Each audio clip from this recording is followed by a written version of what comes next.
In primis voglio chiedervi scusa. Abbiamo portato con noi anche la fine del mondo. Oh mio Dio, di nuovo. I miei seguaci. Gli ho detto che sarebbe successo nel 2019. No, succederà lunedì. So my first question is for Aidan. What was more complicated, memorizing time travel dialogue or having to act like you had gas the whole time? That's a good question. You know, that whole sequence of paradox psychosis was a brilliant move on Steve's part. When I read that in the script, I was like, wow, this is a very fun, untrodden shade that I get to play as Five. And so, like, if you watch it, each take before they started rolling, I would sprint into the mark and just get myself and just contort, because that whole sequence is just Five experiencing the side effects of being in close proximity to a past version of himself. And so as an actor, it was fun to think about what that might be like and experiment and create this really out-of-body experience that Five is going through. So that was fun to do. But yeah, I suppose part of that is also him holding in gas, but most of the gas acting was beautifully done by sound design crew. So okay. What was the first part of the question? Yeah, which was harder, memorizing the time travel dialogue or acting like you had gas? Well, I always memorize dialogue, mostly based on like, I can memorize an entire scene, but I know none of the lines, because the cue to remember the line is the last word of the previous line. So when I'm acting with David, for example, and we're locked into a scene, I'm right there with him, and it's Diego, it's not David. I'm in the environment. There aren't cameras.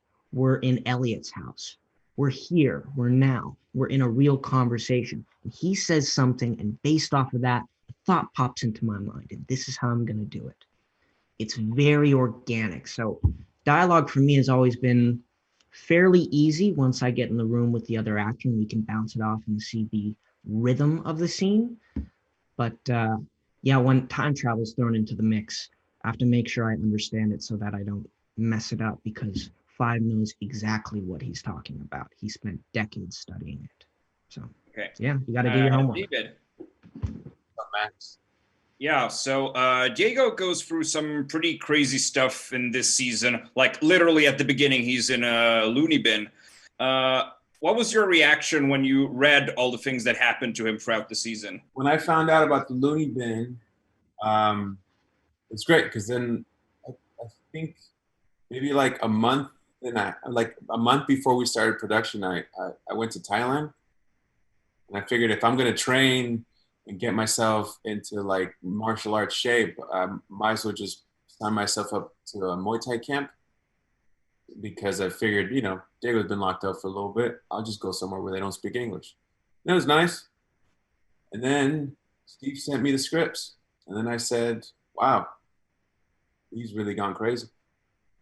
And then from that point on, I started seeing that hopefully none of my loved ones die this time. And thankfully, I was right? No one dies, right? Yeah, I don't think so. Oh, no, that's true. Kevin does die. Who dies? Well, Ben dies again, but yeah. Oh, yeah. Okay, so final question for the both of you. Which of you would handle himself better in a real time travel scenario, do you think? In terms of living in a different era? Mm-hmm. Oh, I think I'll be all right. I mean, Aidan, what do you think? I think if us as family members or cast members are together, I think we'll fare all right. On our own, it might be a little bit isolating to not know anyone and be completely unfamiliar with, you know, the context that you find yourself in. But for the most part, I think we'd be able to adjust. Yeah. I like traveling.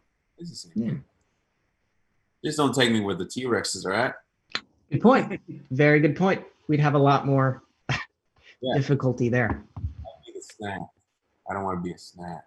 Oh, maybe in season 3. Maybe. Max, don't tell Steve anything, okay? Okay, fair enough. Okay, thank you guys. It was a pleasure talking to you. Likewise. Likewise.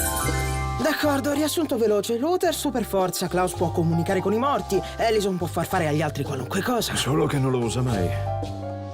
Ho sentito delle voci. Ti sei dato un pugno in faccia. Cazzo!